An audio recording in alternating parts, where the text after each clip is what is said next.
আসসালামু আলাইকুম। হাই বন্ধুরা, সবাই কেমন আছেন? আশা করি সবাই ভালো আছেন। এটা আমার আরেকটা কাজের প্রজেক্ট। এটা হচ্ছে আমার চার ঢালাই নিচে হয়ে গেছে অলরেডি। তো এখন উপরের রেলিংয়ের কাজ চলমান।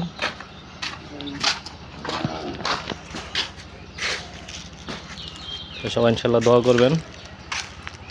কাজ শেষের দিকে আর কি, আমার প্লাস্টারের কাজ চলতেছে।